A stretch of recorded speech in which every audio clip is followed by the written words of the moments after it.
The Sports Drop. Football. Sport. Weekly. The World Cup kicks off in 3 days. Every pundit, every newspaper, every football show on TV is talking about the same teams. France, Brazil, England, Spain, Argentina. But here's the thing about World Cups. They're never won by the team everyone expects. Morocco reached the semi-finals in 2022. Nobody saw that coming. Croatia reached the final in 2018, and nobody saw that coming either. Greece won the whole thing in 2004. You get the idea. So while everyone else is debating whether Mbappe or Vinicius Jr. lifts the trophy, we're looking somewhere else entirely. These are the 5 teams nobody is talking about who could genuinely shock the world at the 2026 World Cup. Stay with us. Number 5, Switzerland. I know what you're thinking. Switzerland, boring, solid, reliable Switzerland. Hear me out. Switzerland have finished in the round of 16 at the last 3 consecutive World Cups, 3 times. They keep going deep and they keep getting ignored. Not this time. They're in Group B, arguably the kindest draw in the entire tournament. Canada are the hosts, but limited. Bosnia and Herzegovina are decent, but not dangerous. Qatar are here to make up the numbers. Switzerland should top that group without breaking a sweat. And then what?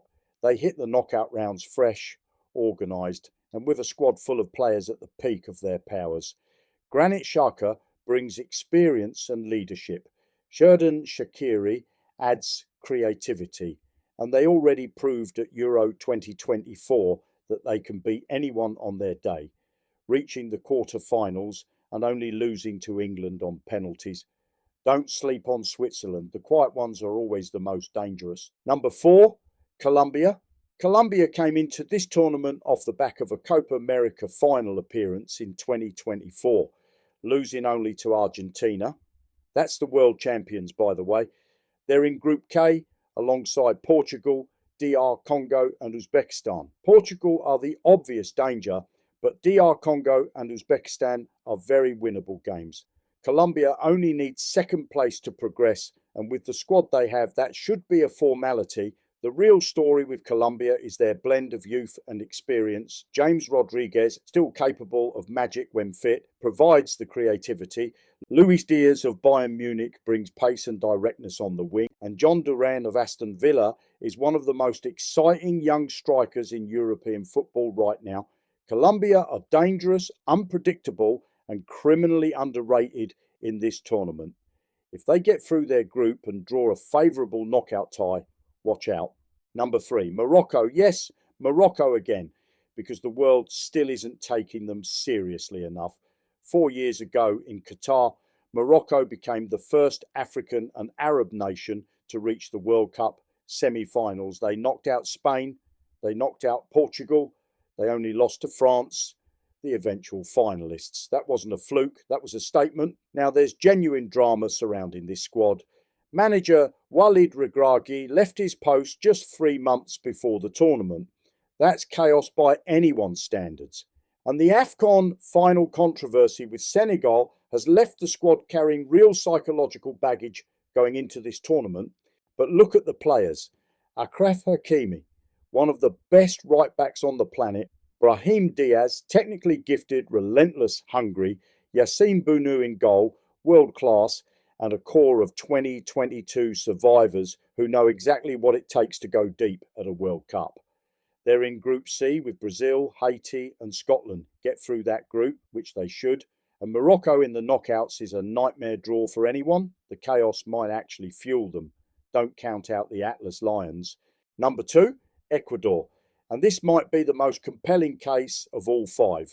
Let's start with one number. 5. That's how many goals Ecuador conceded across their entire 18-game South American qualifying campaign.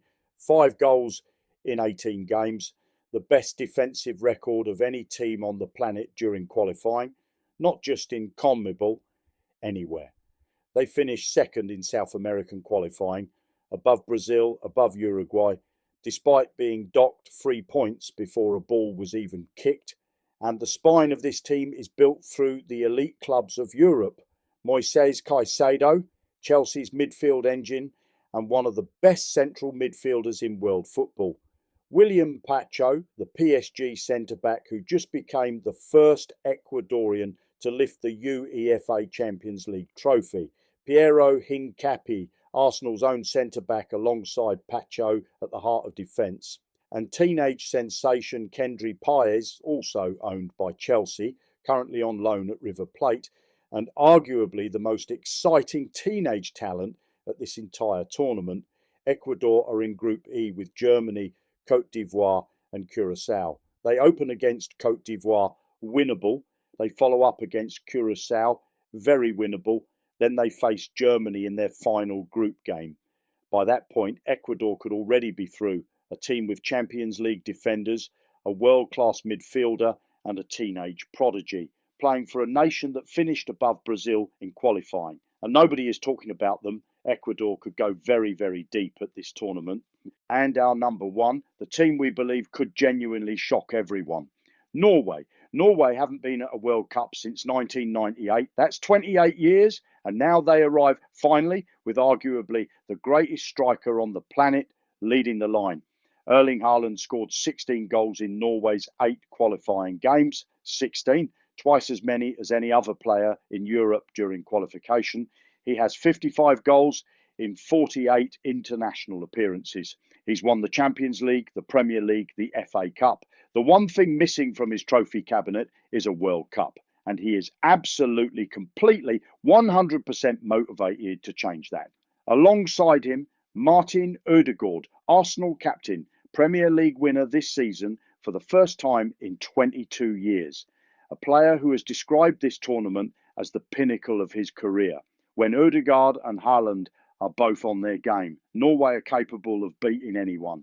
Yes, they're in Group 1 with France. That's a tough ask, but they open against Iraq, very winnable. They then face Senegal, dangerous but beatable. France comes last when Norway could already be through. Norway qualified with 8 wins from 8 games.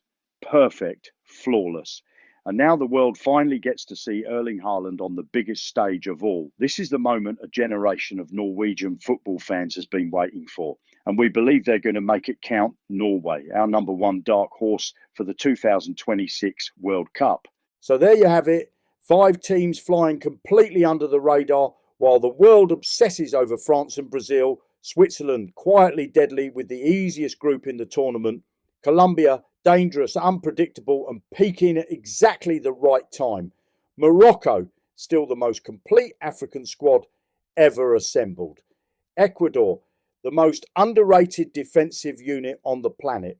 And Norway, because when Erling Haaland finally gets his World Cup moment, the whole world is going to remember it. Which of these 5 do you think goes furthest? Let us know in the comments. We read every single one. If you enjoyed this video, subscribe to The Sports Drop. We cover football, sport and everything in between every single week. Hit the bell so you never miss a drop. The World Cup starts Wednesday. We'll see you there.